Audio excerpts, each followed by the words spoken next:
이 자리에 나오신 여러분을 주님의 이름으로 간절히 축복하고 사랑합니다. 오늘도 주님이 주신 말씀을 따라 오늘 하루를 살아가는 귀한 은혜가 있기를 주님의 이름으로 간절히 축복합니다. 오늘 말씀을 앞서서 혹시 인천에 가면 차이나타운이라는 곳이 있습니다. 그곳에 유명한 간식이 있는데 어떤 간식인지 아시나요? 간식이 너무 많아요? 먹을 게 너무 많습니까? 거기 가면 공갈빵이라는 그 빵이 있습니다. 간식이 있는데 이 간식을 보면 우리는 참 기뻐합니다. 왜냐하면 처음에 되게 커요. 빵빵하게 부풀어 있어가지고 이 내용물이 얼마나 많이 들어있을까라는 생각을 하지만 막상 한 입을 베어 물었을 때 그 안에는 아무것도 없는 텅텅 비어 있는 그냥 설탕이 들어있는 그 모습을 확인하게 됩니다. 다시 얘기하면 안에 무엇인가 들어있을 거라 예상했던 우리와 다르게 겉과 속이 너무나 다른 모습을 보았을 때 우리는 실망하게 된다는 것입니다. 다시 말하면 우리의 신앙도 그러한 모습을 가지고 있지 않는가를 우리는 살펴보아야 합니다.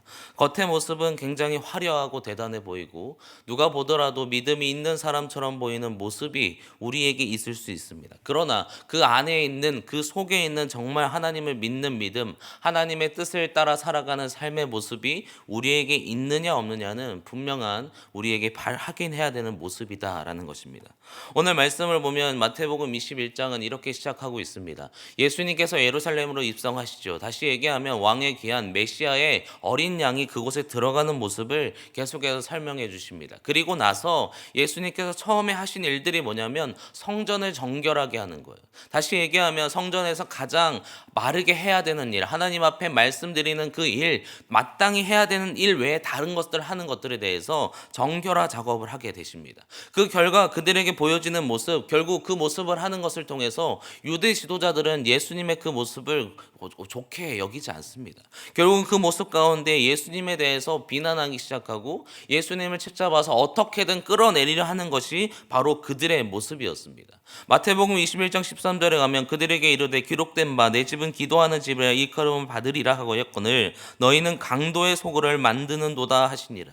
예수님께서 그 성전에 가서 너희가 하나님의 집을 하나님의 전을 잘못 사용하고 있다. 그러니 이 모든 것을 다 없애라. 다 내쫓아 버리시죠.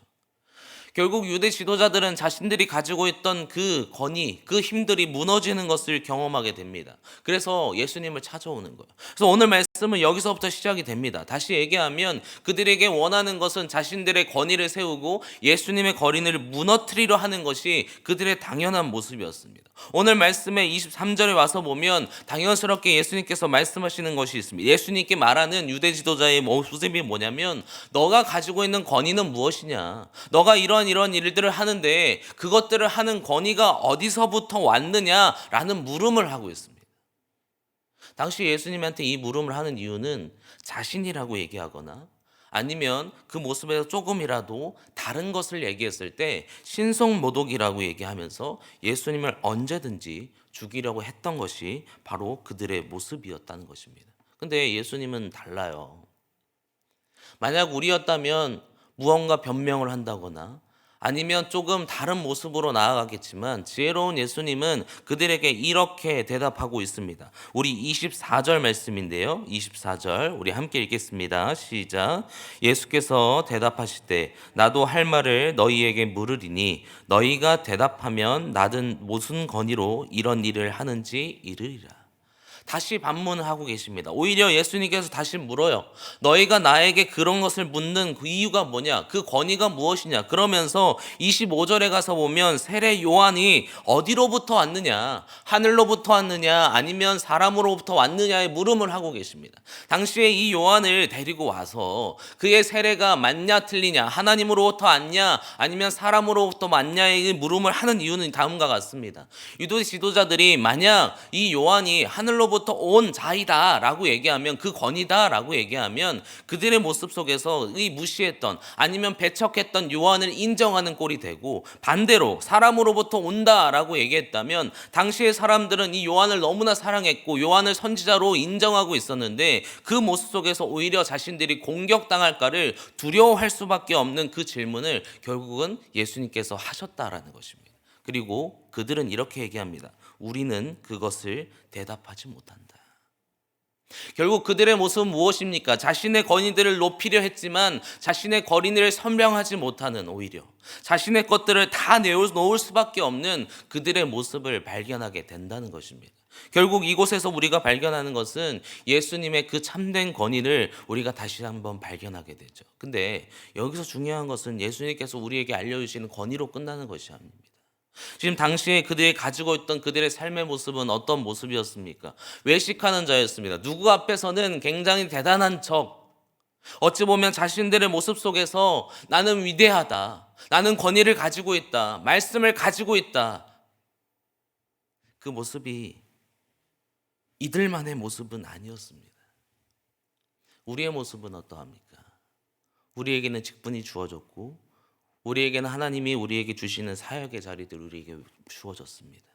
근데 때로는 그 직분이 우리의 힘인 양 생각합니다. 때로는 우리에게 주어진 사역의 자리가 내가 하는 일이라고 얘기하며 살아가는 것이 우리의 모습일 수 있다는 것입니다.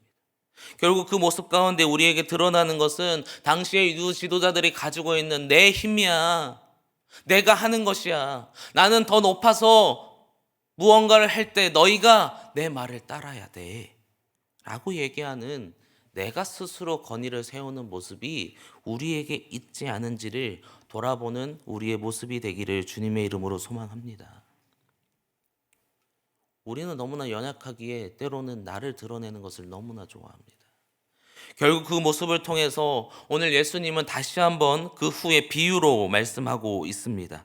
우리 다시 한번 읽겠는데요. 우리 28절 말씀을 우리 함께 읽겠습니다. 28절 함께 읽겠습니다. 그러나 너희 생각에는 어떠하냐?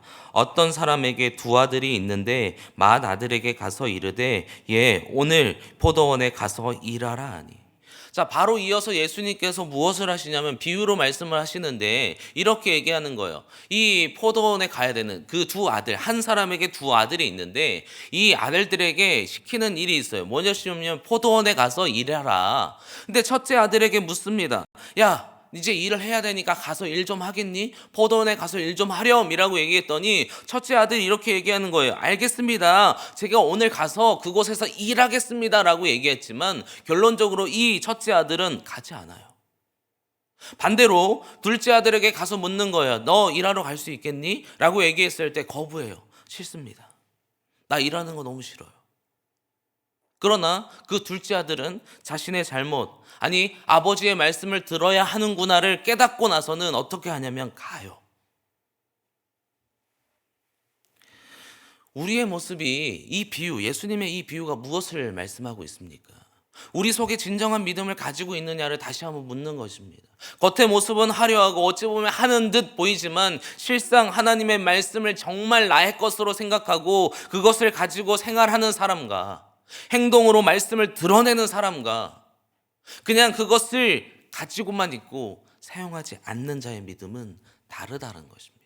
그래서 오늘 좀 잔인한 말씀이지만 31절과 32절에 가서 보면 너희보다 세리 그리고 창녀들이 오히려 더 낫다. 그들이 하나님의 나라에 들어갈 것이지만 너희에게 주어진 모습은 결론적으로 멸망이다라고 얘기합니다.